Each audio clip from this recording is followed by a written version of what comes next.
Shut up and sit down.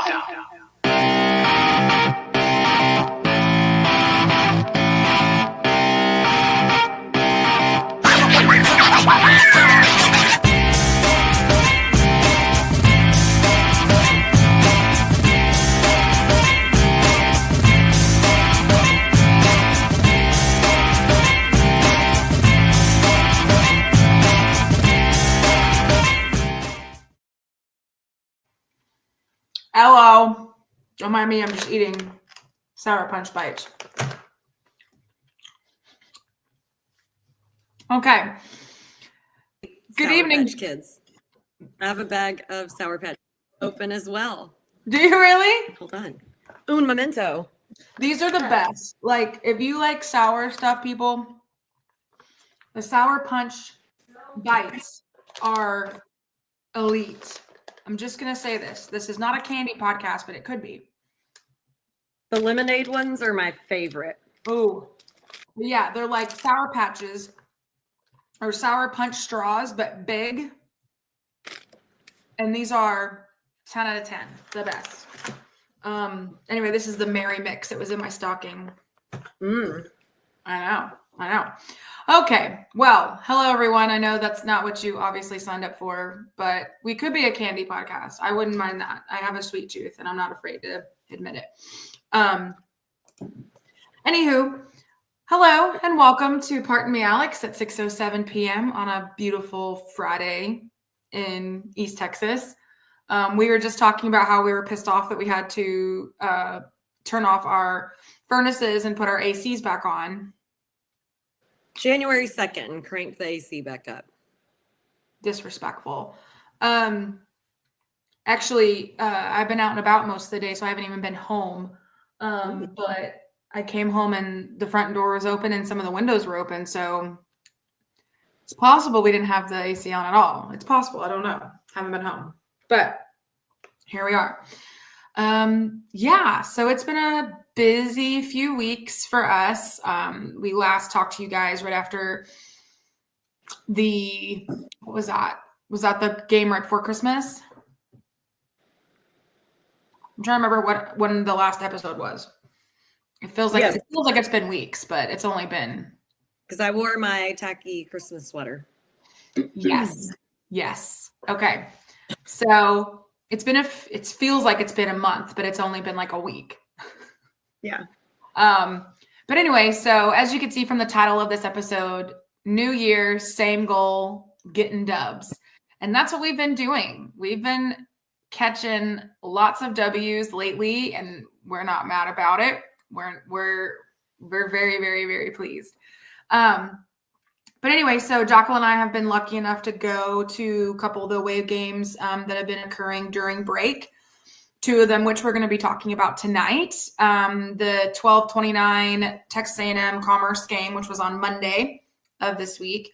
And then the New Year's Eve basketball in Natchitoches, which was obviously Wednesday. So got a lot to talk about. Jacqueline and I had great times at both games, but in different ways.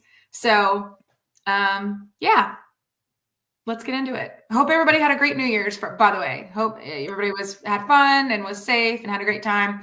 We went to basketball and then rushed and came back to Nacogdoches and went to our annual Fredonia Brewery staff and family and friends and et cetera, party at the brewery. So, we had a great little time. But anyway, we did. But yeah, so here we are. We're back. We're ready to go. Talk about some basketball. Right back into it. Monday, December 29th, Alex, Jax, and Laura, we made the trip. It was great. Nice one of the few times that I was the one with the shorter drive. So I was happy for that. So Laura and Alex came to Tyler, and then I ventured on, drove us the rest of the way to Commerce. Even though they like to call themselves East Texas A&M, we will continue to stick with Texas A&M Commerce. It's in Commerce, and it's Texas A&M school. Yeah. I guess they figured since when we joined the UT system that we didn't have to change our name. I guess they were like, well, to you to A&M, we're going back. We're going to go back to East Texas A&M. And for the 1,000th time, they're not East Texas. I will continue to die on this hill. Never been in East Texas. No, it's flat. So yeah, the three of us made a trip. We did have a good, and we were there for the doubleheader. The ladies and the guys. Cat meowing in the background. Sorry about that. Can y'all hear that? Now I hear it. Yeah. What are we doing in there? Anyway, good bit of SFA fans since some of the Dallas people were far away. So we had our buddy Matt Postins was there. The Mazzies were there. Still not quite sure who the guy was or what his name was, but someone who was there was FaceTiming with Day Day and asked if we knew him, and we're like, duh. So we both got to FaceTime with Day Day for a minute. So that was Laura said that he said he was Day Day's brother, like younger brother. I don't remember that, but you know. I mean, I know, but you weren't there whenever he said No, I'm it. saying like if he is his younger brother, I don't ever remember meeting him as Day Day's younger brother. But I don't either, but who knows? Also, Matt Atkins and his kids were there too. yes, correct. Yes. But yeah, so got to FaceTime with him for a second. He is currently in Barcelona, which is one of my favorite cities, so that was cool. Said he likes it. So yay to Day Day. Shout out Day Day. All right, general history background info. We have 20 wins and 11 losses going into this game in our previous matchup against Texas A&M Commerce. The last matchup we had won 76-74 in Commerce in February. Largest margin of victory was 86-46 in 1985, before Alex and I were both born. Smallest margin of victory, 67-74 in February of 25. 76-74 in February of 25, which was the last matchup. Also, just some more random general history background info that I forgot to put into the notes. But before we went to this game, my dad asked me if I had been to Commerce before, and I was like, not to see SFA play. If I have been, it was with him, and I don't remember. It's been a long time. And he was like, well, they have an interesting Coliseum, kind of similar to Natchitoches, looks like an airplane hangar on the inside. He did not lie. However, I think the consensus amongst all of us, me, you, Laura, and my dad, is that theirs is kind of set up better than Natchitoches. I agree. However, Natchitoches has the actual real stadium seats, and Commerce just has pull-out bleachers.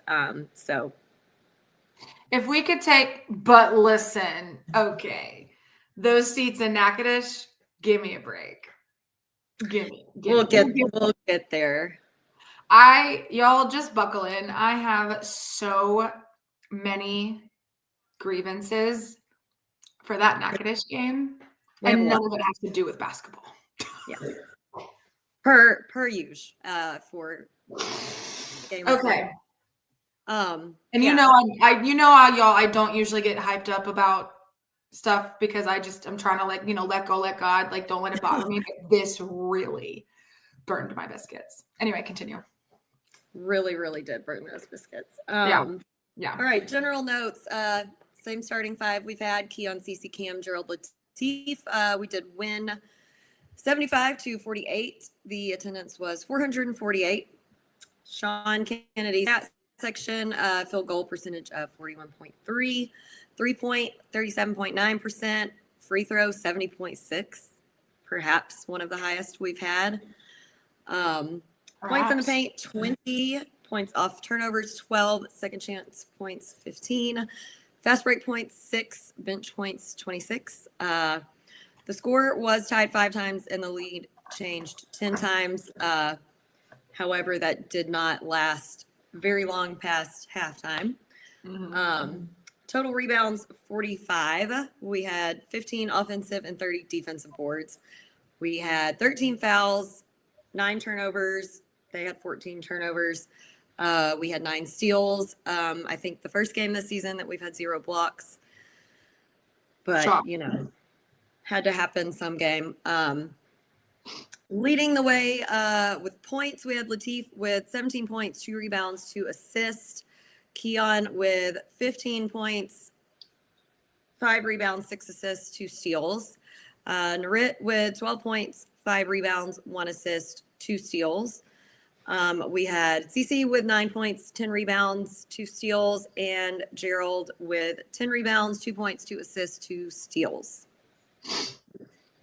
Okay, so a lot of people to choose from in terms of player of the game. I mean, obviously there's 5 guys that played really well. I know who Jax is going with, but I'm going to go with my boy Tiffy. Last couple games here, Tiffy has really kicked it up a notch, and I don't know if it's the shoes, Perhaps. or he's just, getting back into the swing of things. You know what I mean? I don't know. But I will say Tiffy has really turned it on, especially with his 3-pointers and shooting and things like that. So I'm giving it to Tiffy boy. He played great. That's a solid choice. I give it to our Christmas boy, Cease, for this game. Very, very close to a double-double. Yeah, I mean, he and Gerald were both leading the way with rebounds, and I mean, he was real close to being a point leader, which is normally not where CC's contributions are most important. So it was great that he really hit it on both. So that's why I gave it to CC for this one. I totally get it. I love it. But yeah, TP boy, I mean, 3 for 8 from the 3. 100% on his free throws. Got a couple rebounds in there. Really enjoy it watching him play. Let me see. Going straight into feats of strength here. Man, there was something I was going to say. Beyond our score leaders, the first one I'm going to give a shout out in the feats of strength is Cam. So he did only I'm not saying that begrudgingly, just relative to his normal scoring, he only scored 6 points, but he was 2 of 5 from the 3-point line. Mm-hmm. So love to see that. He had 2 rebounds and assist. Freaking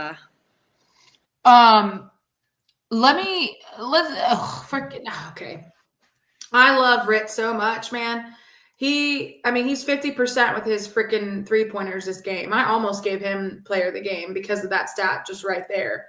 But I feel like that's so on brand, and Teef had been, just a little struggling lately. And so it was just good to see him kind of come back with it. Yeah. Agreed. So while Narit was 50% from the 3, 4 of 8, who else was 50% from the 3-point line? 1 of 2, but still, our boy L. Our boy L, sweet L, hitting a 3-pointer in there. 7 points and 2 rebounds. I got to give a quick shout out to a few other people here. I'm going to give a quick shout out to Yeti for getting 3 for 3 on his free throws, and Mo getting 2 for 2 on his free throws. Obviously attributing to our high free throw percentage of 70%. So, love to see that. That definitely is one of our highest of the year. Yeah, I think it may be the highest. I mean, I don't know. I'd have to look back, but. Right. I mean, we were 100% first half. We only shot 2. This is such a crazy thing for me because it's the tale of 2 different halves. When you look at the first half, we were looking a little sluggish, which was very similar to what we were looking like after that first game after Thanksgiving. The first half, it was really sluggish, really slow, just nothing was falling, nothing was going our way. And then the second half, it just, again, they came out and like a totally different team, and it was like, okay, there they are. So that was very similar. And that's after watching that game, going into the Commerce game, I kind of had a similar vibe. I was like, ooh, I bet they're going to be rusty. They're going to need to shake off the rust in the first half. And then second half, they're going to come out swinging, which is exactly what they did. I mean, they held Commerce to 18 total points. 18 total points in the entire second half. Yeah, and I'm glad you said that because we did kind of expect a bit of a sluggish start, and that's understandable coming off of a break. But second half, they definitely came out and were completely different. They were awake. They were alive. They were back, baby. They were back, baby. No, yeah, couldn't agree more. I could have sworn I took a screenshot of some statistic and now I can't find it. Maybe I didn't. I don't know what I did between now and then.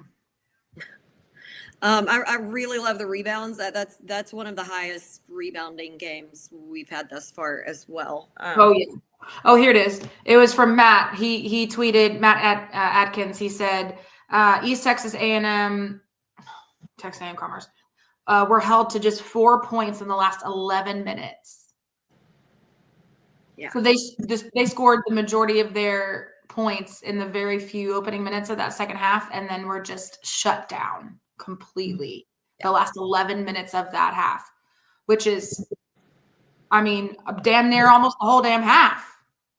I mean, the way that we turned it on the second half was so wild that when we started the second half, I was like, I want to win by 20. And by the end, Rit had hit like back-to-back 3-pointers. And I was like, get it to Rit one more time so we can win by 30. That is true. She did keep saying that. She goes, I want to win by 30. Oh, man. And we could have easily, but I mean. If they would have gave it to him one more time, but we were respectful the last possession and just held the ball. So that's fine. Fine. I guess we can be respectful. Jesus. I don't like being respectful sometimes, though. It's hard. It's really hard. Let's see. What else? We held them to only 5 points off of turnovers, which I think is great. Because we didn't turn the ball over that much. We only turned it over, what'd you say, 9 times? Yeah. Yeah. Yeah, just all in all, really, really good game from the Jacks that second half, especially. Man, they, like you said, they just turned it on. They were back in it. They were focused. They were ready to go. In terms of non-basketball stuff, feats of strength, I definitely do like Commerce's setup in terms of like space and just let me hold that. I think it was fine for what they have. Obviously it was, I think, rougher for the staff, like the managers and some of the other staff, to like figure out spacing wise, like where they can sit, where they can put all their stuff. I mean, 2 of the guys that normally sit right behind the bench had to sit in the first little bleacher row, right, like directly in front of us, because there was nowhere, like the seating for the bench and then the first row of the stands were like 3 or 4 feet in space difference. I mean, it was a very, very tight squeeze. So there was no way that they could put all their chairs behind the bench like they normally do. So they had to be a little bit creative there, but it worked out just fine. And, we assisted where we could, cause I did felt bad. I was like, let me grab your bag and put it over here and help you out over here. And I was just, it's hard when you go to a new place and they just don't have a similar space setup like you do back at home. So you're trying to like figure out where everything should go. But I will say though, their concessions were pretty decent. They had one hell of a pretzel. It was a very large pretzel. Very large pretzel. And bigger head. Yeah. And then they also had beer and wine. Well, wine cooler, more like. It's a very interesting wine choice. I decided to just go for it, but I asked the little guy, because at first it just listed Boda Box, which I know was one of the boxed wines. But I'm like, okay, so is it more of a red or a white? Like, what are we talking here? Wow. And he's like, I mean, I think kind of more of a red, but I'm like, can you let me look at one. Like I want to look at the box. And it said cherry limeade on it. And I was like, that sounds disgusting. Because I'm thinking like red or white wine. And he's like, Right. well, it's more of kind of like a mixer, like a wine cooler. I was like, okay. Well, we'll give it a go. Why not? And it wasn't bad. I would never go buy one, but No. like on my own volition, No. drink it while I was there. So Maybe that's just what the youths drink now or something. maybe, yeah, but those kids nowadays, who knows?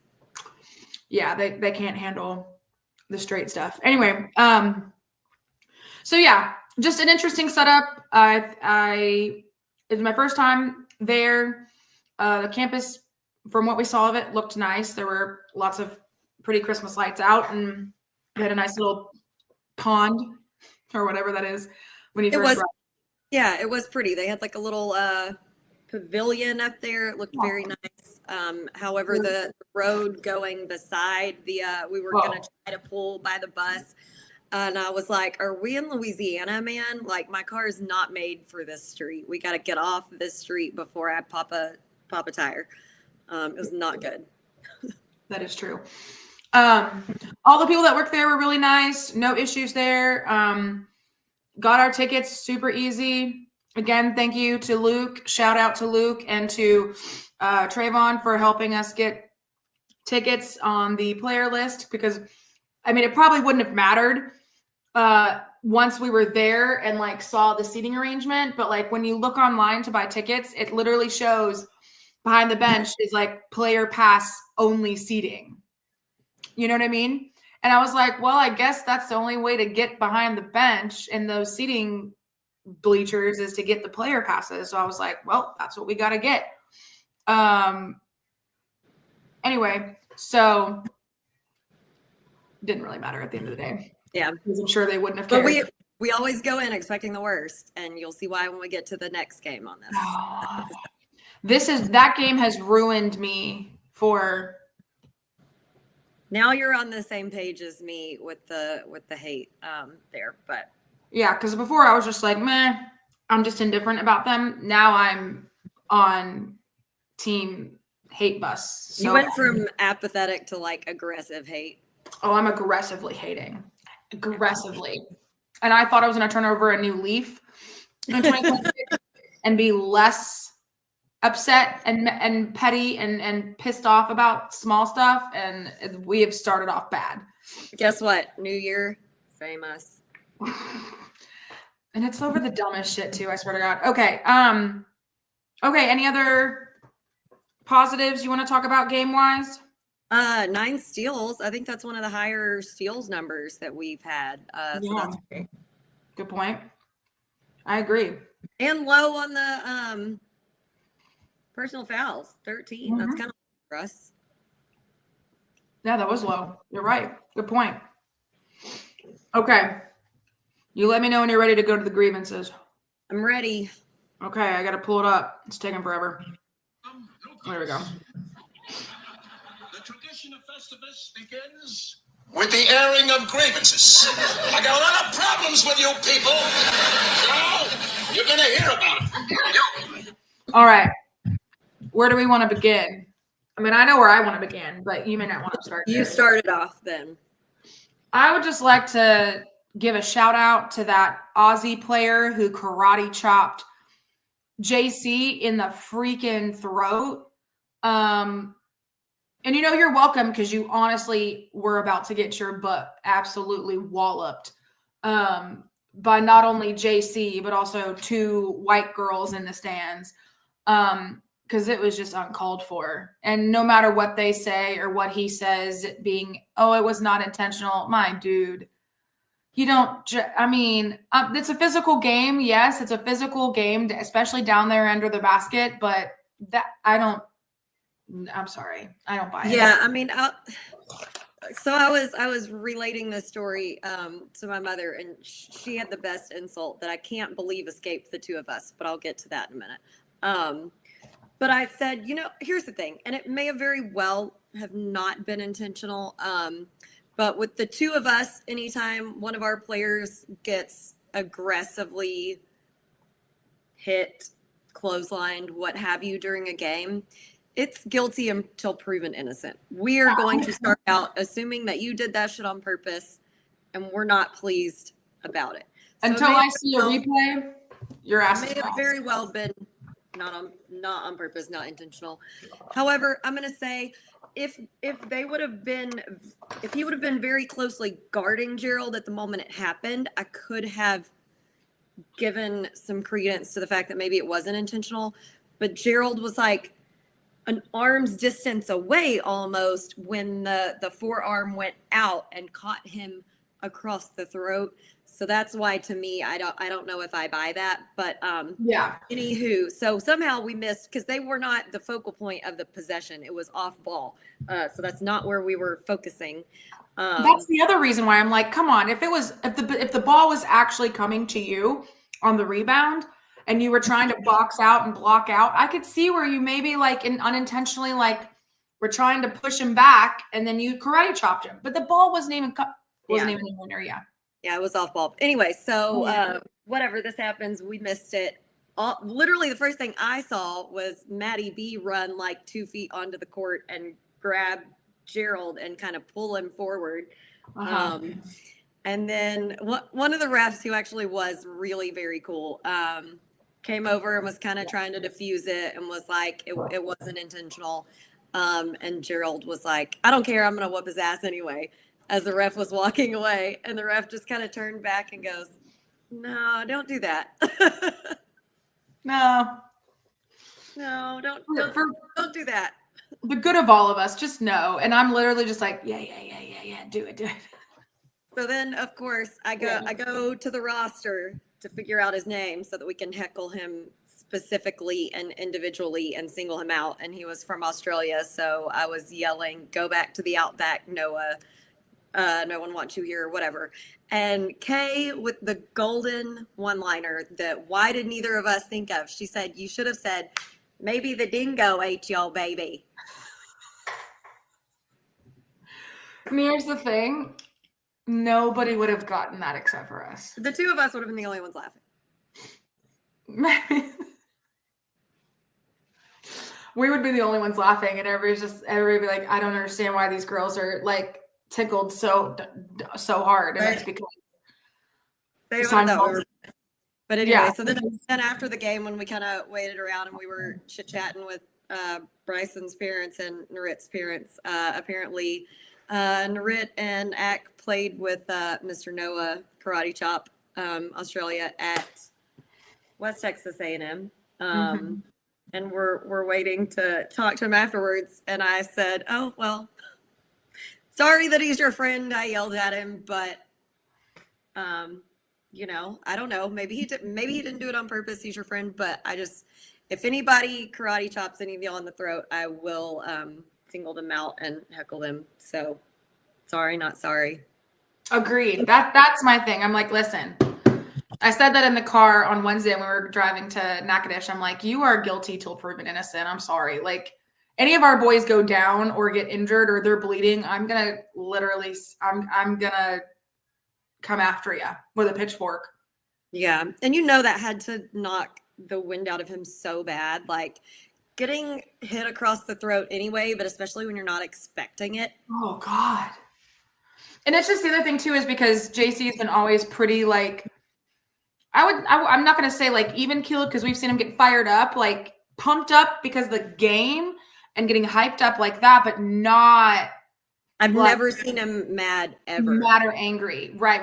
Or upset. Yeah. And so to see him literally bending over and then coming up and his eyeballs and his face, you could just tell he was seething. I'm like, okay, something bad happened. What happened?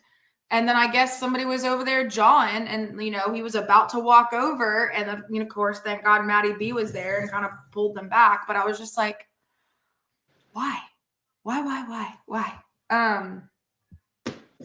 In terms of the rest, that was my biggest grievance for the night. Yeah. I mean, other than the fact that we had a slow start in the first half, I really don't have much else negative or constructive to say.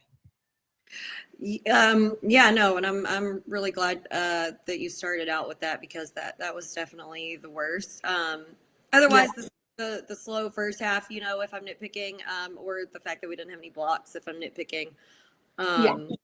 But we more than made up for it second half. If I wanted to be real nitpicky, the only other thing I could think of, and I said how many rebounds we got, a shit ton of rebounds this game.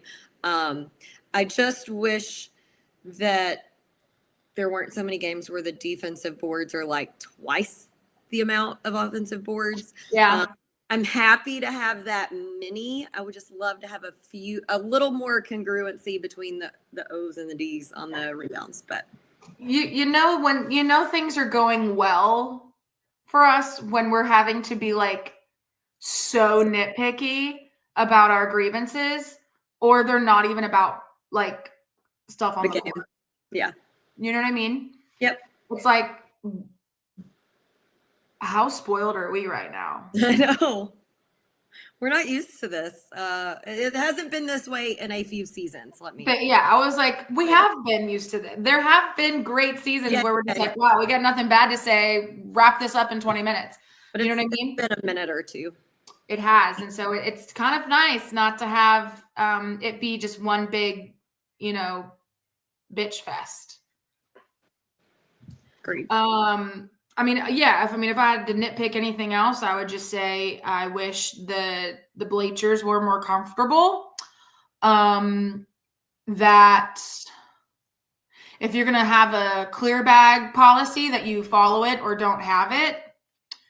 Yeah, that was annoying, because we were walking up to the gym and saw the big like sandwich board sign that clearly said clear bag policy. So we turned around, went back to my car, switched things around. Clear bags came in. Everybody and their mama had a regular purse, and nobody said boo about it. But yep.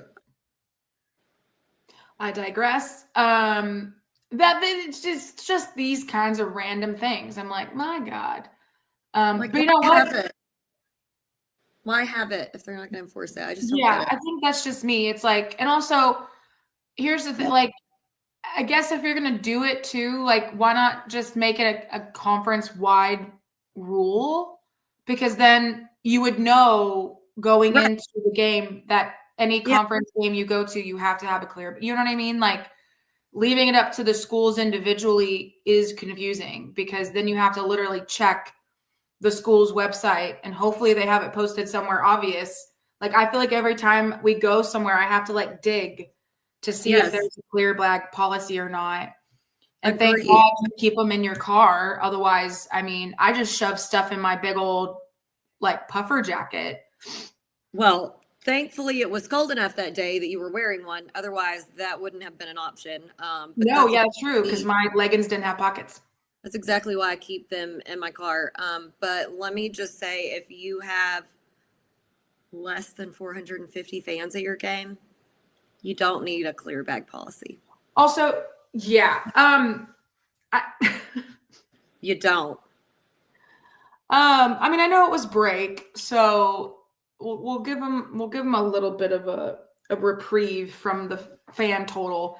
But I will say their band was pretty peppy, so I'll give them kudos there. But I have questions about the makeshift 2x4 balcony that was constructed in the bleachers across from us, with 4 gaming chairs kind of haphazardly tossed up there. Yeah, it looked like a combination between a gaming chair and one of those massage chairs. Yeah. And I'm not hating on it. I am a little bit. I have questions. I would like to know who sits there. Hopefully it's been sanded and you're not going to get any splinters. I have questions. Is that ADA compliant? Is that approved? Like, is that? Is it fire marshal approved? I doubt it. Has that been vetted to make sure it's sturdy? Like, it looks like untreated 2x4s, just like as if I hammered them together up That's there. exactly what it looks like. It's Like exactly 20 minutes before the game, I just rolled up with 2x4s and hammered them together. Yeah. Yeah. Like it was just constructed an hour ago. I mean, again, I'm not trying to be hateful. I just would like to know the purpose of that.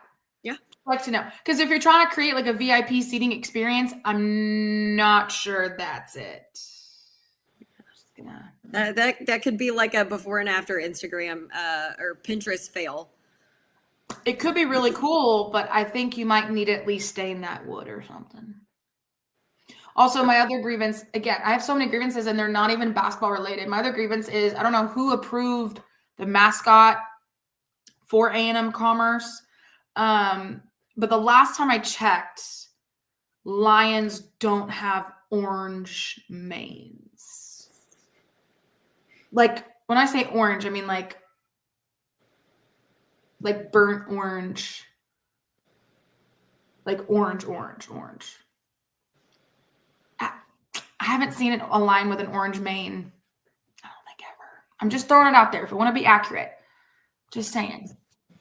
Just throwing it out there. Okay, I'm done. All right, so word of the game. Word to describe this game. I would say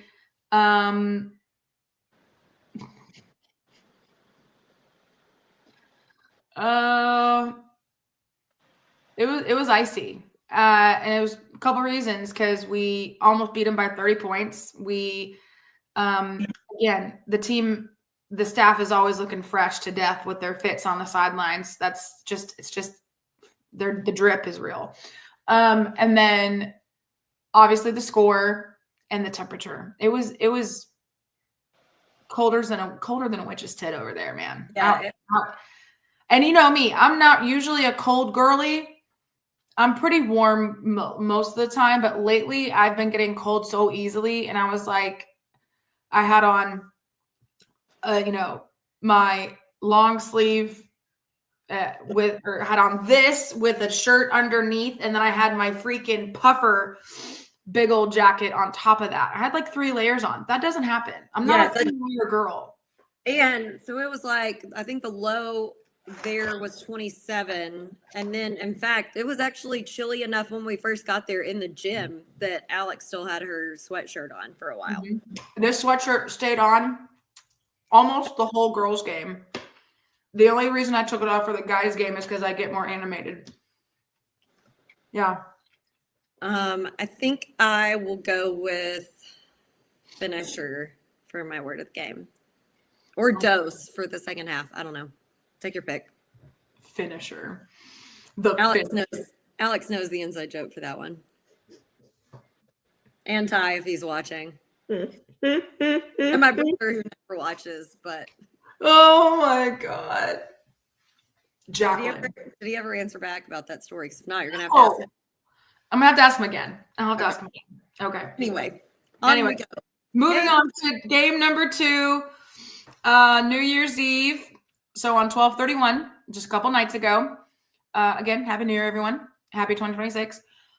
We went to Natchitoches, Louisiana, to Prather Coliseum, aka the airplane hangar, and went to see us play Northwestern. So this one was fun for a lot of reasons.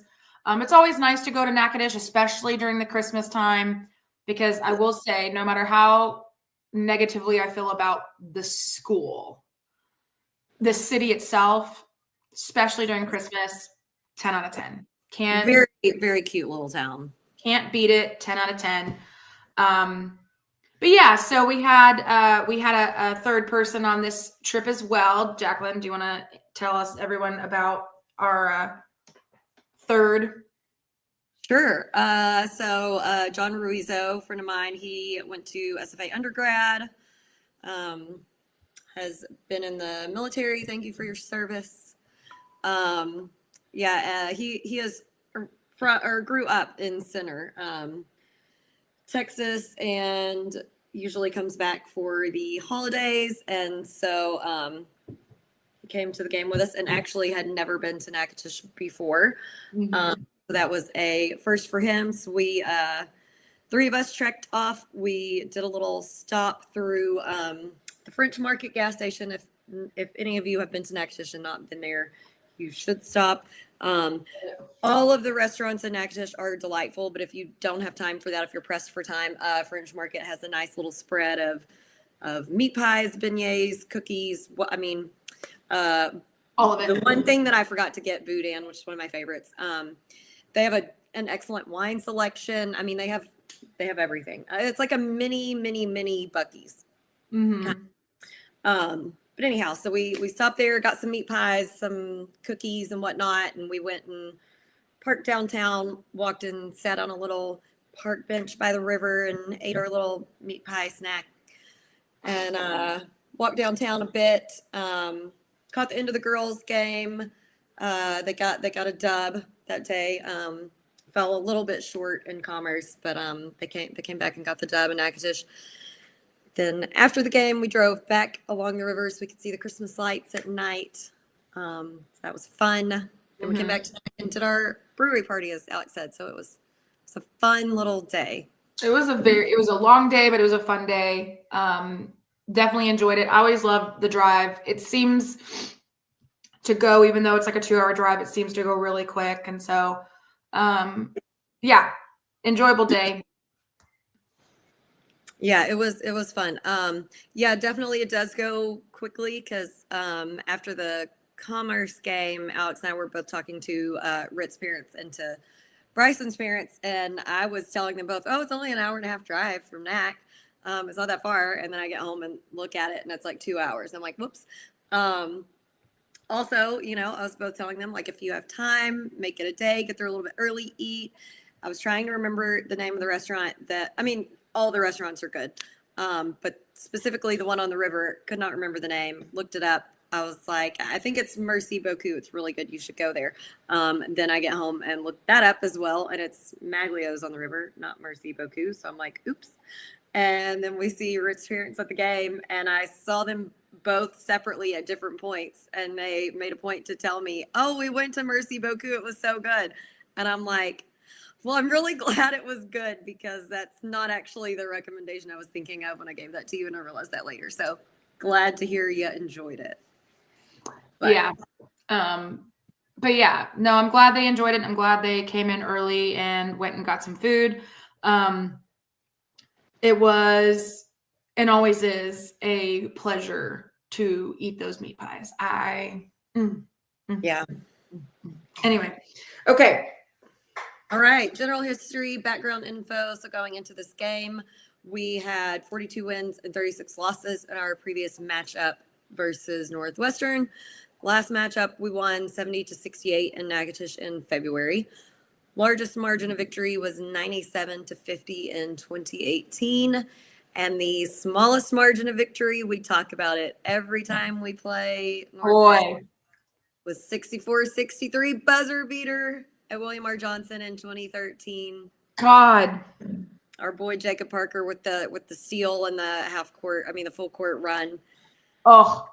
Back in the days when there was no empty seats in the Coliseum. That was and will always be one of my favorite games in the Coliseum. Like Absolutely. top five in the Coliseum. Top 5. Absolutely. That place, the roof blew off of that place. It was nuts. And plus, it's just always nice when you play, your rival. With Northwestern's always been, one of our biggest rivals, especially because, Natchitoches is our sister city, Natchitoches. And so it's always just been a natural rivalry, rivalry across the river and this and that. And it's big in football too. And so it's just always good to play your rival, whether at home and away, and steal a win, especially like that. Yeah. So nice. Yeah. Love it. Okay. Going over the current Southland Conference men's basketball standings as of today, right now on Friday. SFA and Nichols are both tied in first place at 4-0. We obviously have a slightly better overall score, so that is why we're listed first. at 11-2, and then they're at 5-8. So they've been playing really well in the conference play so far. So good on them, but hopefully that won't last too long. Then you have McNeese at third place at 3-1, Lamar at 2-2, UAW 2-2, A&M Corpus Christi at 2-2, and New Orleans at 2-2.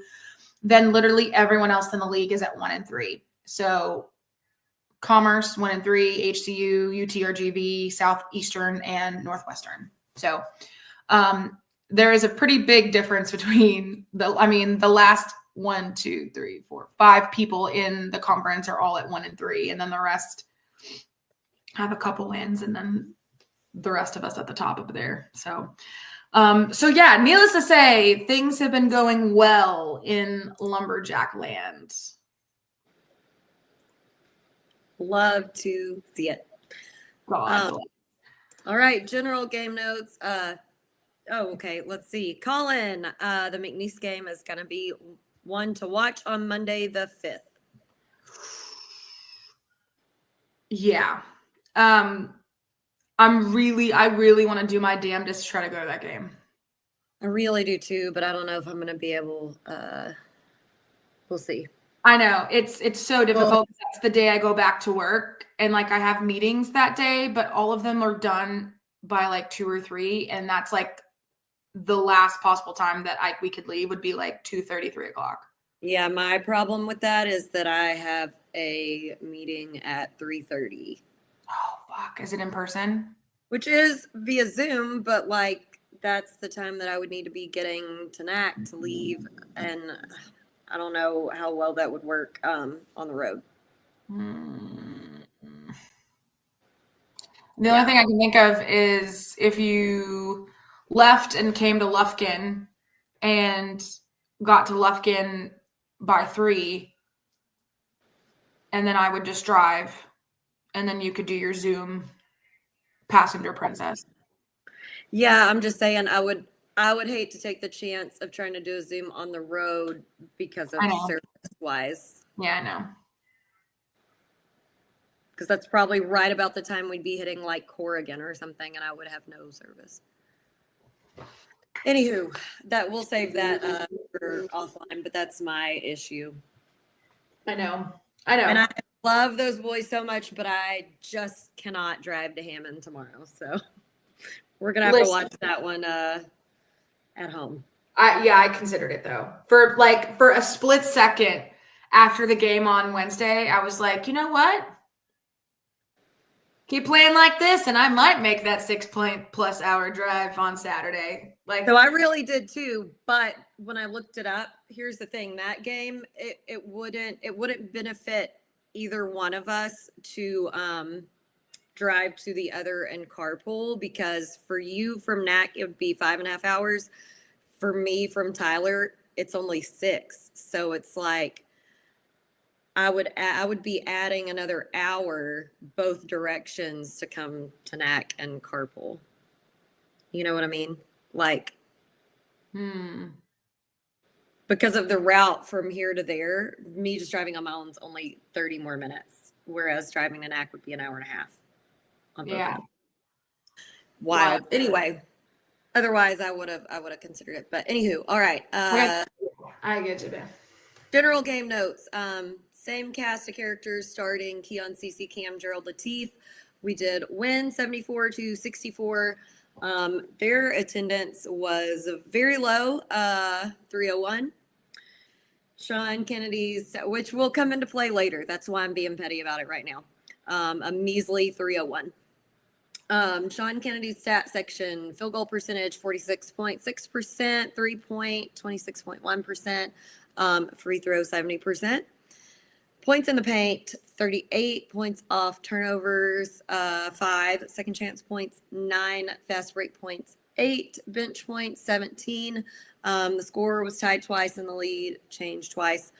Total rebounds, 42. We had 12 offensive and 30 defensive. We had 19 fouls, 9 turnovers again.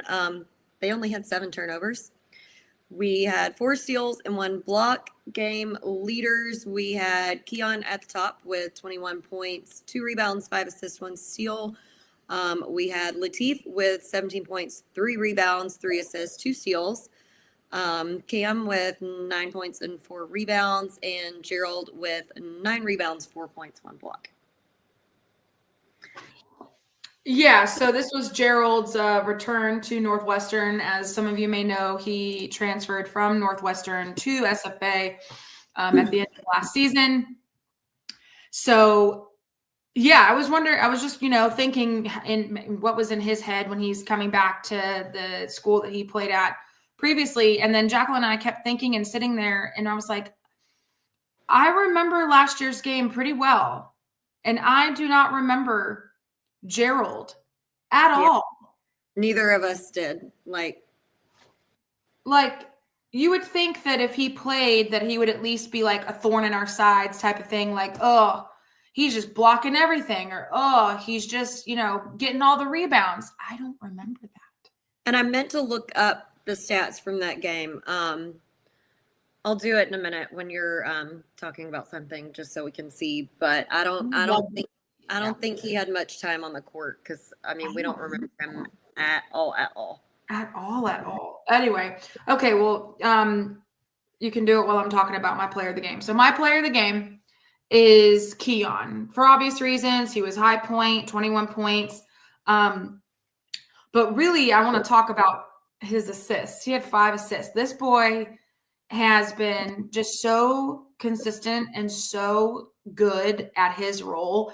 And all along, we've been talking about how much Maddie B is such a, focusing on role players, know your role, know what you're supposed to be doing. And Keon is just such a poster child for knowing his role. But the fact that he can also score on top of still moving the ball around and getting assists, and hell, even getting 2 rebounds in there and a steal. Again, there's so many good things about him, but the fact that he is so good at spreading the ball around, but also scoring, is just so good. So that's why Keon, my player of the game. But I do want to give a special shout out to Cam for a couple reasons. One, he was, I believe, 50% from the 3 to 6. Yep. So he had 3 really, really pretty 3-pointers. And also, I just love his demeanor and like his vibe and his energy on and off the court. He's just a cool guy to watch. He's so fun. He's so energetic. And he's just really magnetizing. Like, I feel like you could easily root for him. And I do really appreciate that a lot. Me too. Yeah. And I'll expand on that more. I think Alex referring to a little reel that I saw SFA men's basketball share, and I had to show it to her on the drive back. And because, as she said, on and off the court, so he was actually on the bench at this moment. It was a reel showing off one of Latif's made shots. Mm-hmm. But then they scanned over to all the guys on the bench, on the sideline, celebrating, and literally Cam was going off, and like, yeah. So anyways, it's just the best. Just shows that while, some players who are starters, any moment that they're on the bench, they're like in their feels or a little salty about it. And he's literally like the most hyped one on the bench about Latif hitting the shot. Great. Just to quickly caveat from that too, I feel like all the guys, no matter whether they're starters or off the bench, I feel like they love cheering each other on.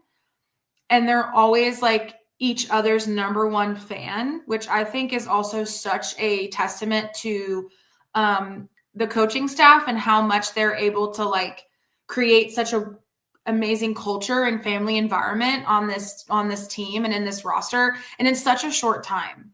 A lot of these guys, they all of them except for CeCe and Keon, they're brand new, and some of them haven't played together at all until midsummer.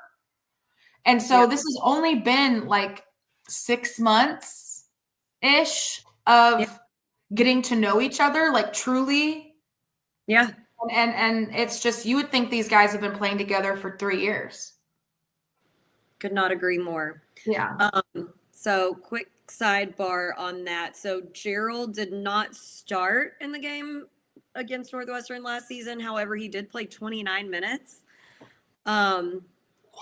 So I think this is another case of, and he had, so here were his stats. He had 8 rebounds, I'm giving them all just to give a clear picture.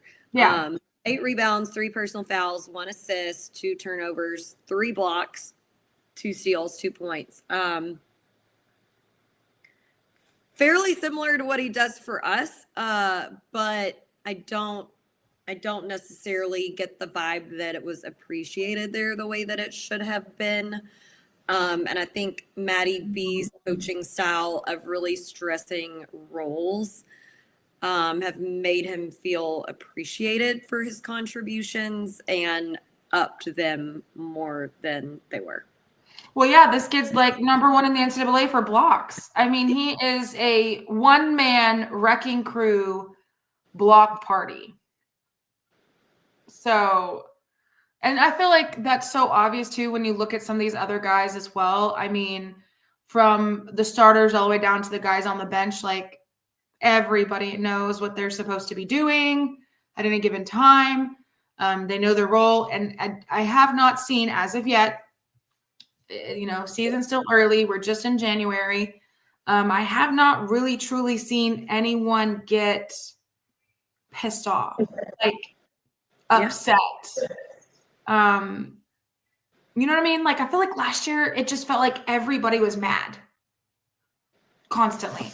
Everyone was mad. Coaching, the players, everyone was just having a bad day every day. Yeah, and there were a lot of things going on in the background and just our record in general.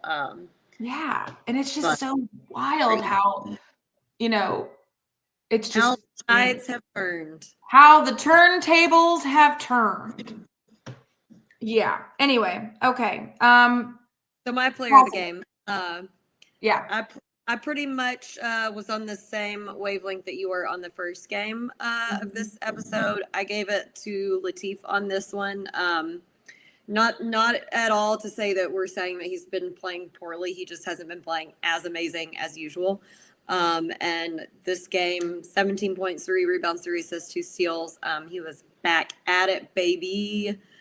And let's see what his. I agree. Just these last 2 games, I feel like he's gone back to where he was in the beginning of the season, like just producing and playing well. And I love it. And again, we know everybody is going to have off games, and sometimes you got other things going on. You may have an off week, or who knows? I mean, nobody's perfect. Like I don't expect perfection.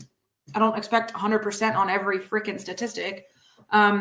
But to see that you can have a couple bad games and then rebound and really like get out of your own way and out of your head. Cause sports are like 90% mental and then the rest is all physical. And so it's just like, sometimes you just have to get out of your own way and get out of your head. And, not saying that that's what was happening, but, yeah, I love when I can watch guys struggle one game and then the next game, it's like that other game never even occurred. Like it's completely just wiped from their memory and they're like, okay, we're back in the game. Or even from half to half. Yeah. Yeah. We like that even better. Yeah. Love it. I have so many things to say, but we're not there yet. Yeah, I know. Okay, all right. Feats of strength beyond our top guys that we've talked through. So CC had a great game, also 6 points, 5 rebounds, 2 assists. I've already talked about Cam with his 3 threes. Really, it was just Cam, Latif's 2, and Keon's 1 in terms of our 3-point shooting. We attempted a lot more, but only really made those. Yeah. Yeah, Latif from the 3-point line was actually only 2 of 9. Mhm. But the 2 that he made were great, and like we've said, live by the 3, die by the 3. But again, it is important. Obviously, there's a gray area in there somewhere of For sure. when to redirect from the 3-point line. But it is nice to have a coaching staff who emphasizes the roles for each player, understands it goes both ways, that the coaches and the players know who the 3-point shooters are, and that there is enough confidence and whatever I'm trying to say, enough confidence in them to allow them the space to take those and redirect when necessary. And they got to have that space to not get in their own heads. So all that to say, Yeti also scored 6 points and had 4 rebounds. Listen, y'all know if you've been watching so far this season how much I'm just begging and pleading for Yeti to like bust out of his shell and really like turn it on, and he has been slowly getting there. I feel like we're on the cusp. We're on, you know what I mean? Like, yes, because there have been a few baby steps, and we're starting to take bigger steps, and we're I feel almost, like we are so close to having a Yeti game. Like, I mean, almost to the line of his potential. I feel like we're getting closer to it every game. yeah, because he made some really, really amazing moves to the basket during the Natchitoches game that have me going, oh, Yeah. there we go. I do listen. This is my own bias in my mind because I was a small player who played guard, shooting guard. It is just my own personal bias that I always get a little anxious in the tummy when I see someone that big beyond the 3-point line putting a dribble on the floor. You could out dribble me, and I will still get anxious if you're big and you put it on the floor outside the 3-point line. That's just my knee-jerk reaction. But the last few games, there have been a few moments where he'll be outside the 3-point line and put the ball on the floor, and my immediate knee-jerk reaction is, oh, Yeti, no. And the last 2 or 3 games, I've been the oh no, and then I end with a ooh. Exactly. Oh, okay, Yeti. All right, go Yeti. Exactly. We're getting there. Pleasantly surprised with exactly what you just said. I'm like, oh, there he is. Just again, getting tougher under the basket, boxing out, blocking out, all of the B's and all of the D dribbling and all the things has been steadily getting better and better and better. Not saying it's 100% there yet, but like I said, I feel like we are on the cusp. We are on the cusp of a Yeti breakout game where he goes off double digits, maybe a double-double. Like I feel like we're so close. And when that occurs, I may buy some confetti. Yeah. Agreed. I might just buy confetti anyway and just leave it in my bag. And we'll be prepared for when the day comes. Yeah, because hopefully it'll be at home, and so I can literally, as they're coming over for hugs, I can just sprinkle it all over his head and be like, "Thank you." That might be too far, or not far enough. I don't know. Right. They should know by now that we're just 2 ridiculous girls. So, anyway, we're on the cusp. Very close. What else? Oh man, I'm just C Green had a nice little. He was only in for 4 minutes. He got 2 points and 2 rebounds. But he got 2 rebounds, exactly. Yeah, no, C Green coming in, and also today is C Green's birthday, so happy birthday, C Green! Happy birthday, Christian! Feliz cumpleaños para ti. I think we're almost ready to bounce into our. Are we? Because God, my Lord Almighty, I'm we got a lot, and I'm bursting at the seams right now. Wait, okay, so sorry, I have one more feat of strength for this game that will segue us right into Oh, okay, hold on.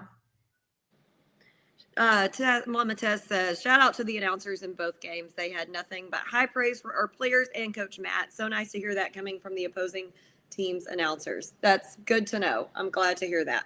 I am glad to hear that because I was concerned on the Monday night game in Commerce because all the boys in our group chat were saying that the stream and that the feed and the announcing was bad.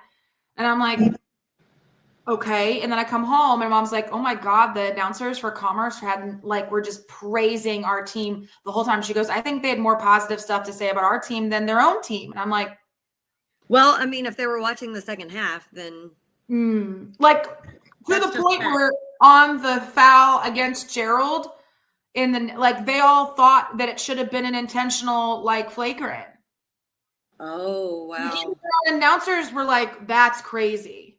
Well, and see, here's the thing. It really should have been, and I will only be on my pedestal for like 2 seconds about this, I promise. But if you were going by the rule book, it really should have been, because one of the line items of options to determine that it's a flagrant is if it's like in the head or neck area with unnecessary force, i.e., you're not going for the ball because it was off the ball.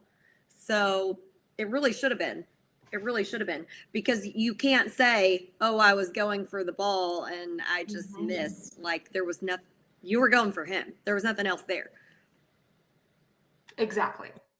And it was definitely across the neck. Anything that's shoulders and up and you're not going for the ball, that really could be. Agreed. Should. Agreed.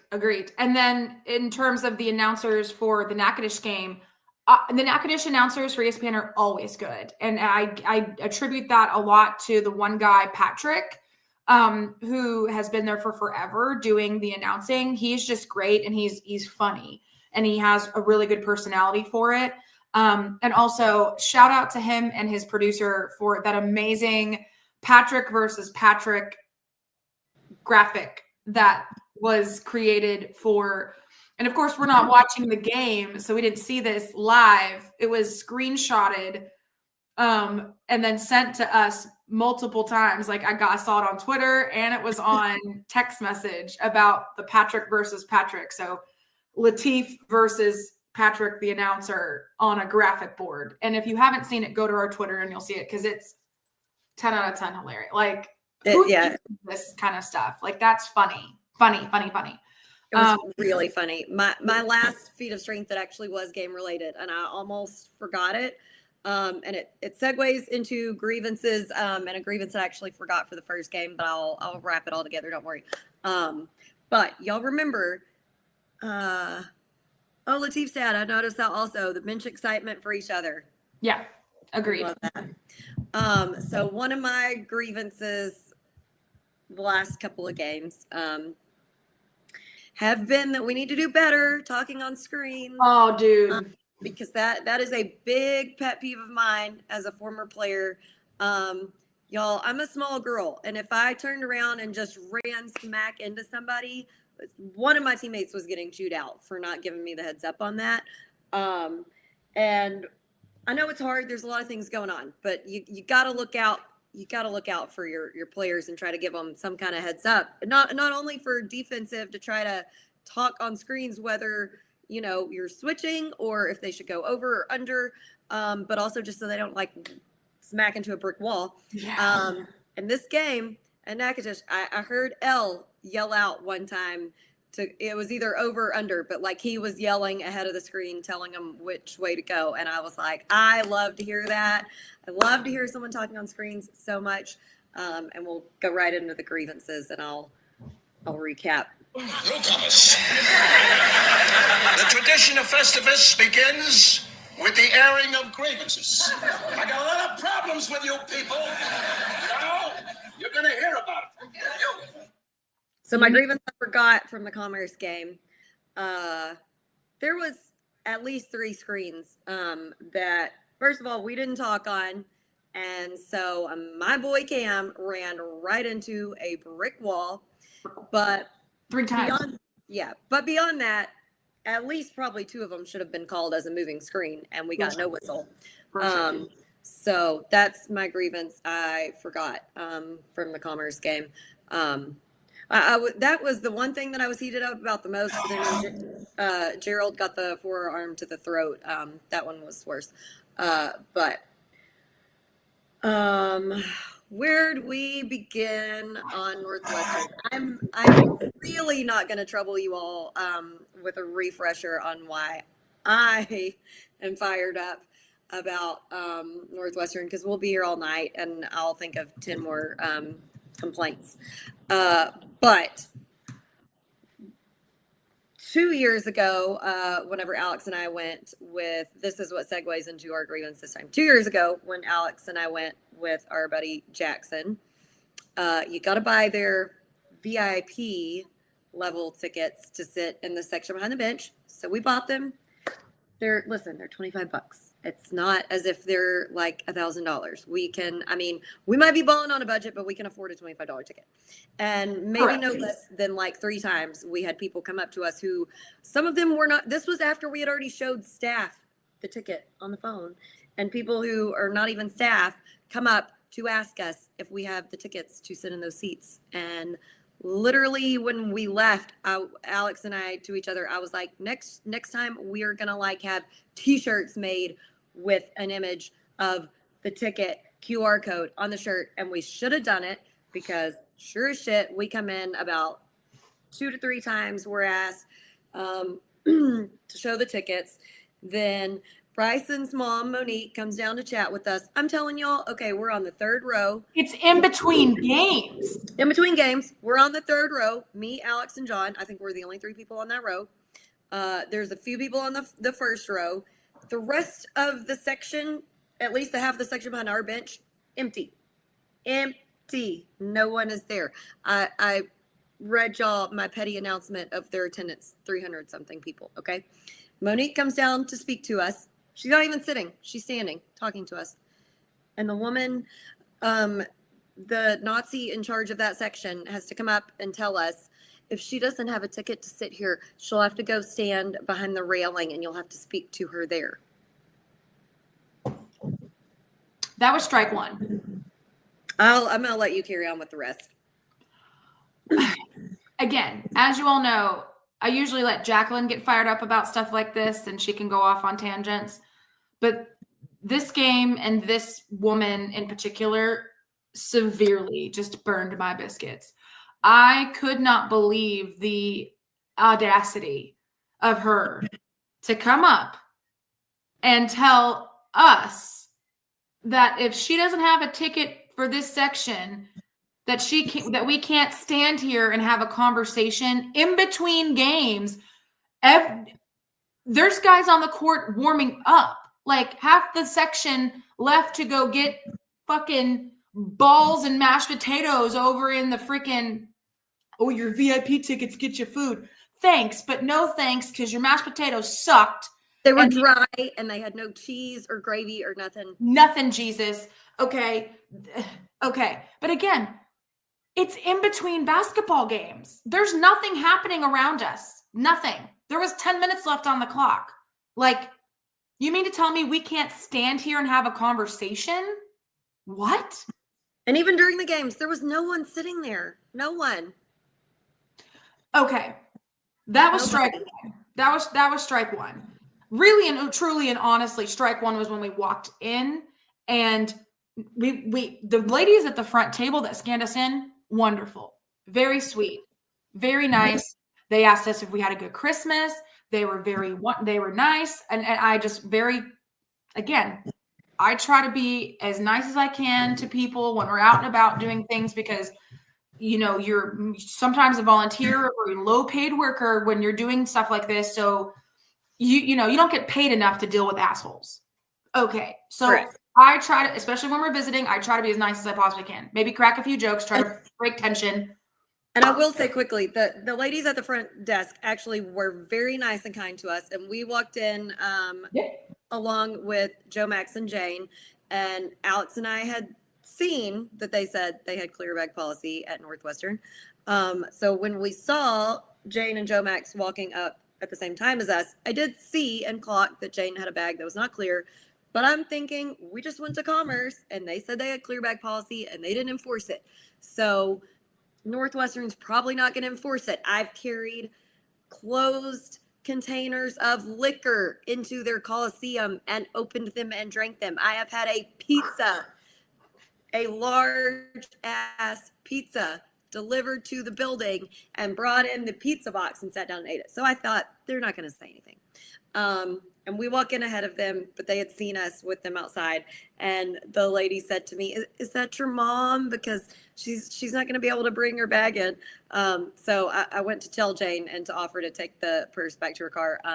But I knew she would be very flattered that they thought Jane was my mother. So she was tickled with that one. She was like, come on, I guess I'm your mom for the day. I said, you can be my mom for the day. Listen, yeah, they were not. very sweet. They thought I was a coach. Listen, they thought I was a coach because I had on my cutoff pullover hoodie thing that says SFA basketball, and I should have said yes, but I was like, no, like I'm an armchair coach. I am not a coach, but I pretend to be. And but thank you very much for thinking that I was. But anyway, so we're walking in. I asked them, hey, what's the quickest way to get to our seats? This is where we're at. And they said, hey, just go through this door and then just, walk along the court and go up to your seats. And I'm like, okay, wonderful. We walk in. The game is still happening for the girls' game, right? And so we try to scoot along to the side and we come up to the very first guy who's security / ushering. And I very, very nicely and calmly ask, hello, what would you prefer us to do to get to our seats? We're over in C section. Should we walk behind here or go up and around? You would have thought I asked him, how the hell do you get to Atlantis? Mars. Yeah. He was like, what did I just asked the most absurd thing in the world. I was like, well, I literally was like, we're in C section. Would you prefer us to walk behind this row, the press row right here, or to go up and around? And then begrudgingly, he was like, up and around. I was like, it's just a question. I don't understand what the deal is. It was a simple question. Simple question. We're trying to be accommodating and trying. You tell us where to go so that we're not in the way. So, yeah. And then we go up and around, we see some people up in the stands that we know. We say, hello, hello, wave, wave, wave. Then we go down into the section we bought it in. And not even 3 steps into that section, that damn lady was just like, I'm going to need to see your tickets. And I'm like, ma'am, we have tickets for this row. She goes, I know, but I still need to see them. And I'm like, okay, well, give us a second. We'll show you the ticket. If you just asked nicely, we would have been happy to show you our ticket. I would have got it tattooed on my effing forehead if that would have made it easier for you. I mean, just insane. But the absolute icing on the cake, strike 3, the absolute icing on the cake was at the end of the game. At the end of the game, we're cheering, clapping, yay, go team. They're doing their little handshakes and high fives along the thing. And all Jacqueline and I do is we walk 2 steps down to the very front row where people were sitting not 5 minutes ago, to stand there to see if maybe some of the guys will come over and give us a hug. Sometimes they do, sometimes they don't. At away games, it just kind of depends. Okay. And she literally clocked as soon as we made a footstep down the stairs, she goes, nope. And I'm like, man, we're not going on the court. We're just going to stand right here sometimes they come over and give us hugs. Well, they have to come to you. You can't go down there. I'm like, I don't want to go down there. I wasn't about to go down there. I wasn't about to go on the court. I was like, we could just stand right here. She goes, no, you have to go back up. We're like, well, then she told us we had to leave the section completely. Yeah, because apparently that wasn't good enough. I was like, okay, well, then we'll go back up to our seat. She goes, no, you just got to go. You just got to get behind the railing. I'm like, what? Get behind the railing? We can't even go up and stand in our actual seats that we paid for? Nope. She gave me the hand. She did this and then trudged off to go talk to some other lady that had a South End Conference badge on. and then probably talk smack and be like, well, these people are being rude and they're not listening to me. And I'm like, I just asked a question. And also, need I remind anyone, and you can refer back to the episode to hear my whole entire rant, but last year, number one, aggressive fan from Northwestern, John, someone was taking their job a little too seriously for sure. Bingo. 2 seasons ago, sorry, my bad. Aggressive fan from Northwestern walked his happy little ass from the cheap seats all the way down onto the court, past our bench. Nobody said nothing. Nobody asked to see his ticket. Then the security had to go physically get him and tell him that he had to leave the premises. And guess what? After the game, not only was he back in the building, he was walking around the court. And that was allowed. But yet we can't take 2 steps down in our section. No. I mean, you would have thought I asked to see the Declaration of Independence. Like, can I get that out from under the bulletproof glass and can I hold it in my tiny little hand? You would have thought I've asked to touch the Holy Grail. You would have thought I asked to touch the frickin' like Shroud of Turin. Like, it's just absolutely insane things like this that I'm just like, okay, I've had it up to here with this place. Everything about this city is great, minus these few people. Like, you're ruining for the rest of us. And it's not like it's a jam-packed out game. There's 300 people here or less. Like, sweet baby Jesus. I mean, if every single school we went to was like that and the people that worked there were that ridiculous, I wouldn't travel ever to go to any game. It'd be miserable. And could you imagine if we did that kind of stuff at our Coliseum? No. I mean, it's one thing, yes, you're asking to make sure that we have tickets in your precious VIP seats. Also, bullshit. If they were that important to you, you would actually screw and bolt those sons of bitches down. Right? We felt, now that I know John's watching us live, he can attest to this. Anytime you sat or stood from these stadium seats, the whole row rocked. The whole row. You know, we were sad that we didn't get to do the little river steamboat ride on the river there. We had our own boat ride in the stands because every time we had a roller coaster ride, rocking back and forth. Literally, every time I like grab my leg to cross my legs or whatever, we would go blink, blink, and I'm just like, if you really thought that these seats were precious, maybe you should do a better job. I don't know, installing them. It's just bullshit like that. I'm just like, okay, John said, yes, for reals it did. Like, I mean, give me, it was just one thing after another. And I'm like, okay, I tried to be nice. I tried to be understanding. I tried to give grace, but you guys are making it really hard right now to be a God-fearing woman. Like I was about ready. I didn't want to do it because I didn't want to have a shouting match with a freaking little old lady from Northwestern, but I was so close to just saying, all right, well, I would love to speak to somebody in charge because it's not you. I cannot believe that you're causing so much of a stir over us walking 2 rows down to stand in the front row, which we would have been doing if we were sitting there to begin with. Yeah. There were people sitting there not 5 minutes ago. So you're mean to tell me that if we were sitting down there in those seats, just like those people were, and we stood up to cheer, and we were hoping some people would come over and give us a hug, that was wrong, and we would have to go stand behind the railing? No! I'm gonna put it on record here so that you and everyone else can hold us accountable. Literally, for real. The next time that we go to a game there, we are buying our tickets online in enough time to where we can get shirts made that say, yes, I have a ticket for this seat with the big ass QR code.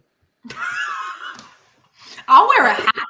Like, I'm doing it. Or we can print them out and put them around our neck. I don't know. I mean, I want to be as like obnoxiously petty as possible. I think we can literally print out our ticket and then stick it on a poster board and then just write, yes, I have a ticket for this seat. And it's just, we're going to hold it up. And Like, here, get into a headband or something. I mean, I don't know. I'll wear any of it. I'm at that level of pettiness with these people. Like, got to be per our conversation, me, Alex, and John on the drive up there. We got to be more petty than 50 Cent next year. Yeah, if I'm at that point with, if we're not matching 50's level of petty, we're not there. So anyway, yeah, that was really my biggest grievance. I mean, honestly, like, that was it. It wasn't even basketball related. I told you guys it was not basketball related. Had nothing to do with what was happening on the court.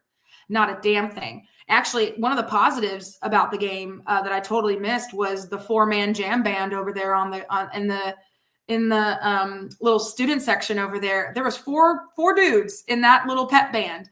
There was a guitar player, a guy with, I think, either a trombone or a trumpet, a keyboard, and drums. And they were jamming. They were lively. They played some good stuff. Listen. That was the best part of it all. You know, obviously, other than the dub, that was the best part. I was like, man, they're over there jamming with 4 people. And then some crotchety broad had to bring it all down with, anyway, I was just beyond. And again, it's not just an us thing. Like, Monique can back us up. Bryson's mom can back us up because she was standing right there when that lady came up and said it. John can back us up. We're not blowing this out of proportion.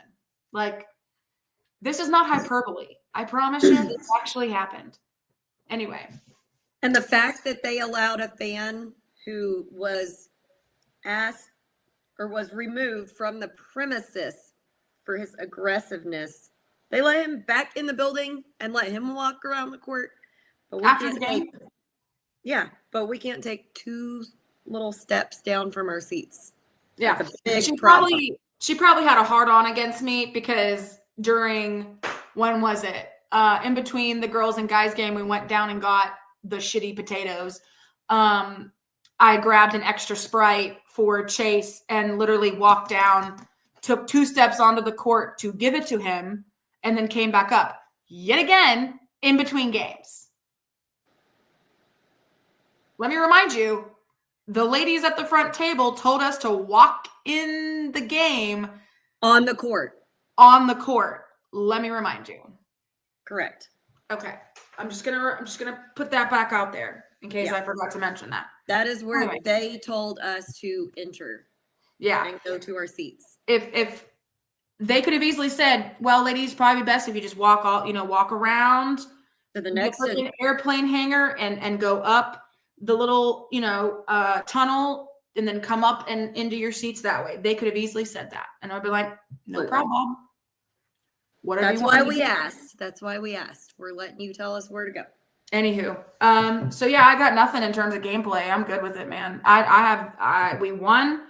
The Demons can suck my big toe. I wish I would have caught her name.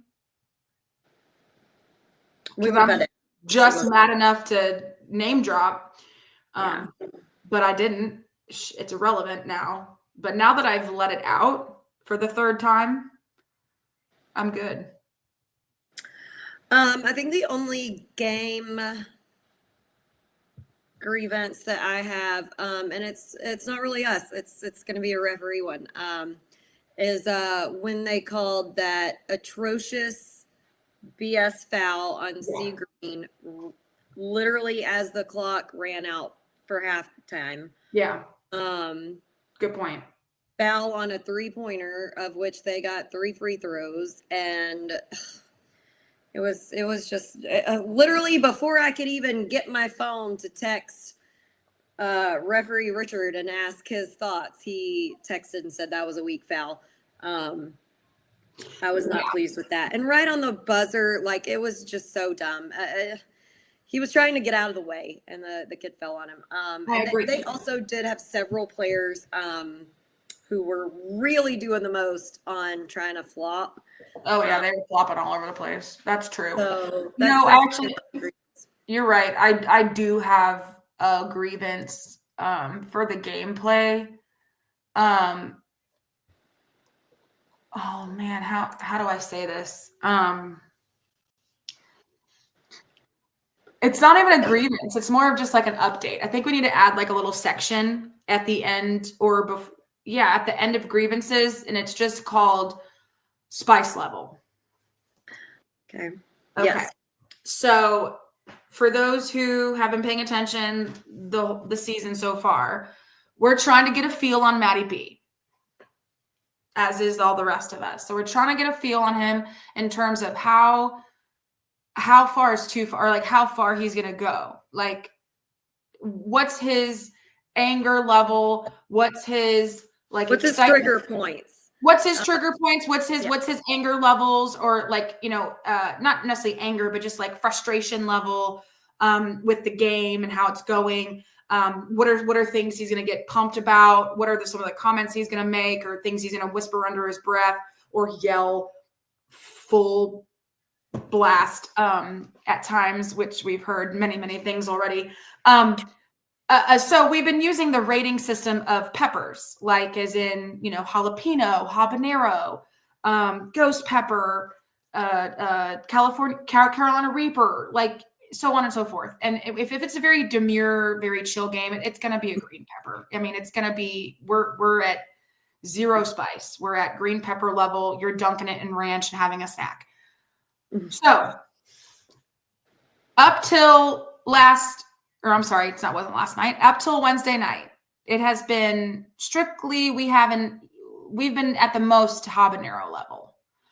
I've been waiting for his first technical game to give him a ghost pepper, but I think Wednesday's game was the first ghost pepper night. It wasn't even he didn't give a technical at all. He was hot to trot in terms, he was barking mad multiple times in that game, mostly for calls that were bullshit calls. I was about to say mostly the referees, because one of them, and I missed what happened, and I text Dad, ask him, and he missed it too. So I'm gonna have to make a point to ask Matty B the next time I see him. But there was at one point I missed exactly what happened, but he yelled at the refs that was illegal. And I don't think it was an illegal screen, because I'm usually like on top of those.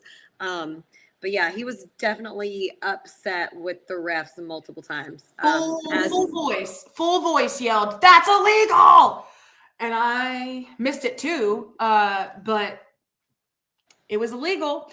And then there, some other things that he yelled full voice this game that I normally say on the podcast, but I'll just leave that to, I'm not going to call him out for it. Leave it to your imagination.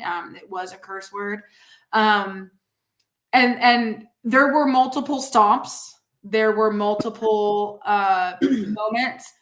During the Commerce game, though, was the first play, whiteboard, throwdown, and breakage, which he was very close to Ghost Pepper that night, but that was the only thing that he did. And I was like, okay, I'll let that slide. But Wednesday night, he was hot to trot, and mainly was directed toward the refs. The referees, yeah. The referees. And so. And I did, Alex attempted, and I finished it up. I put the broken board back together on Monday, so y'all are welcome. Yeah, I told the boys, I was like, hey, we did our best to fix the board. I started it. Jacqueline finished it. Hope it looks okay. And it's sitting in your bag. I told you, we were trying to help them out as much as possible. I mean, the one guy who's like taking notes in his spiral, I don't know his name. I probably should know it or learn it. But like, he kept having to do other things because they didn't have a full manager list, like how, group, like how they normally do at home. And so they're having to do multiple other things. So he kept having to like put his spiral down and go do other things. And at one point he brought it with him and forgot, and then turned around and realized he was far from the bleacher. So I was just like, I'll get it for you. And he was like, oh, thank you. And he handed me the spiral. I was like, I put it down right there. I'm not going to look in it. It's just right here. I'm not. It's just right here. And then at the very end of the game, they were off doing all these other things.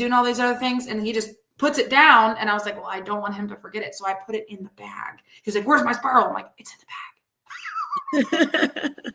It's in the bag. It's in the bag. I didn't take it. I didn't look in it. It's in the bag. I promise. Anyway, we didn't peek at it. we didn't peek. I don't know what even if I did, I wouldn't know what the fuck you're writing. I don't know what the heck you're writing. That's beyond my knowledge. Solo. Solo, I'm still waiting on a reply from my text like 2 days ago. Any exciting New Year's Eve plans? So I don't know what you did, but Happy New Year's, ladies. I made some Mexican mole, which I will send to y'all. #blessed. Listen, I'll believe it when I actually see that mole in my hands. Because unless you're going to bring it and drop it off in person, I'm not sure how that's going to go through USPS. But you got to come see us because I still have your SFA edition liquor, whiskey, or whatever it is. Yeah, is it whiskey or bourbon or I don't know, something? Oh, a whiskey. Yeah, come down so we can go to Taco Bell and we can bitch about not getting the 35 packets of sauce that we asked for. Anyway, yeah, so all in all, got the dub. That's all that matters at the end of the day. But my biscuits were burnt. But I feel better about it. But man, they were really burnt that night. I was also hot to trot. You could say I was in ghost pepper mode. You were the maddest I've seen you about stuff like that of the game, but you still weren't as mad as I was the 2 years ago. Yeah. Well, because one's like player safety, and then the other is just being absolutely ridiculous and for no reason. And I think that's what pissed me off more. I'm like, you're being ridiculous for no reason. Yeah. For zero reason. And you're bitching to other people that we are doing a certain thing when we weren't. I'm like, I literally was so nice to you and I asked you a simple question and you literally gave me the hand like it was 1995. I don't like that. I agree with you. I don't like that. I literally almost said, would God approve of that? I almost threw out like, what would Jesus do? But I didn't. I didn't. But I wanted to. Anyway. All right. So what's a word to describe this game?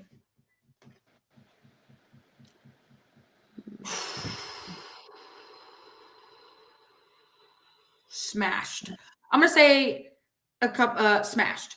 We smashed them.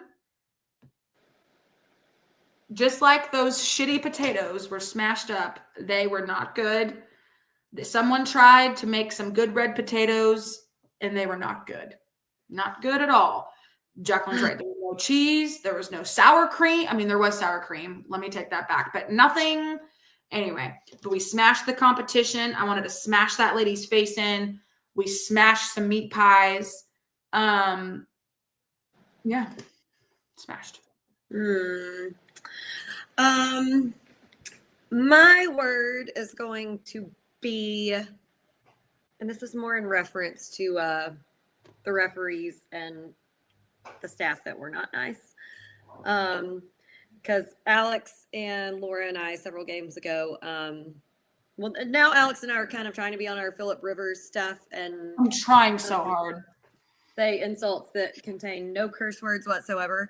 But I kind of like using curse words in other languages, like their popular curse words. So since this was Natchitoches, and I'm going to say merde. Merde. Yeah. It in French. And that's going to be for the refs and the staff that weren't kind. Merde. Well, I love it. But yeah, I'm trying to get Jacqueline and myself on because I've been sending her all these Philip Rivers videos about, if you don't know who Philip Rivers is, he's a NFL player who just recently came out of retirement and is now quarterbacking for the Colts. Long story short, this man doesn't curse. Long story short, this man has the best trash talk in the world, but doesn't curse. Like best one-liners with no curse words. Dag nabbit. And I've been trying so hard at sporting events, specifically basketball, to be on the Philip Rivers plan of action. I've been doing okay, but there have been many instances where I just didn't. Nothing hurls out better than just an absolute F-bomb. But we're doing our best over here. We're doing our best, but T's and P's for us on trying to be better at not screaming out obscenities and just yelling out dag nabbit instead, or something else that he says. That aggravates the stew out of me. That aggravates the stew out of me. But yeah, you have to say Yeah, you have to say it with a certain amount of like country bumpkin. for sure, 100%. Darn it, shoot. Anyway, okay. So Jacqueline mentioned it a little bit earlier in the podcast, but tomorrow is the game in Hammond, Louisiana. We're going to play Southeastern Louisiana. It's another afternoon game at 3:30. So if you are near Hammond or anywhere near in Louisiana and you're able to attend, please do. They need all the support as possible. And then, of course, on Monday night, they are playing in Lake Charles. So this is a 4-game road right now. And we're going to do our best. It's very much like it's going to be a game time decision, most likely, because it's just going to be too difficult. But if we can make it work, we'll make it work, as you guys know. So, but if we can't, that game's at 6:30. And of course you can check and watch all the stuff on ESPN. And tomorrow's game was a doubleheader. The ladies play at 1. So if you do make the trek to Hammond, or if you're nearby, get there at 1 and catch them both. Good point. Thank you very much for that. But yeah, so once that game is over, the next game is on the 10th, which is the next home game where we play Houston Christian. That's a 5:00 game. I will be missing that game because I'm going out of town for that night for our friend Amanda's little birthday shindig. But Jacqueline will be there, and I'm sure Laura will be there as well. I hate missing home games. I hate missing games in general, but I hate missing home games the most. And this is like my second one, and I don't know what I'm doing with my life, but here we are. But anyway, so if you're able to come to that Saturday game, 5:00 is the tip off on Saturday the 10th. You bet your bottom dollar I will be watching the game in Dallas on my phone if we're not at a bar watching it. But anyway, so yeah, that's what's coming up. Thank you guys for listening to our rants and our raves, especially about this last game. I knew that was going to take a minute, and I just had to get it out. I feel like these are our therapy sessions sometimes, and I wait all week to get it out. You know, it's all pent up, and then I just let it explode. I promise I'll be better, Lord. We're gonna give it our best effort. That's all we can promise. I'm so sorry. My mom will also be there on Saturday the 10th. Don't forget. Knack Manny will be there. Yes. Yes, you can sit in Alex's spot while she's gone. I think she'll allow it. I don't know. That might be bad juju. Hasn't happened this season, so I don't know. I mean, we can always give it a trial run, Tess, but at halftime, if it's not looking good, you know where you got to go back to. Out of here, boy. Yeah. Okay. Well, I hope get out. You mean it, but you know. Get kick rocks, kid. That's one of my favorite disses, and I really want to keep bringing that back. I do love Kick Rocks, and mine that I love, and I know you'll know what show this was from. Go Jump in a Volcano. I also love telling people to get bent. Just get bent. I don't know where that came from, but I'm saying it, and it's great. I don't know where it came from either. You remember where the volcano came from, right? That sounds so familiar. Okay. Gossip Girl. Gossip Girl. Okay, I was gonna say, it's either Gossip Girl or Seinfeld, and I was like, I don't remember that being in Seinfeld anywhere. So I was gonna say Gossip Girl, but I didn't want to be wrong. What Chuck says to the older students who come back. I don't know. They might need to see my ticket. Solid bring back, Tessa. Very good. Good job, Tess. I love it. Okay. I hope you guys have a wonderful night. It is 62 degrees out. Wish it was colder, but I'm sure we'll get multiple more cold snaps coming in and out because that's just how life is in Texas. And here we are. Really excited to watch the game tomorrow. I wish we could be there, but we'll have to just watch it from afar and cheer them on from afar. And As a reminder, 3:30 p.m. Hammond, Louisiana. And the girls play at 1. So 1 p.m. for the ladies. That's it. All right. Have a wonderful night. And as always, Axe and Jacks. With Alex and Jax.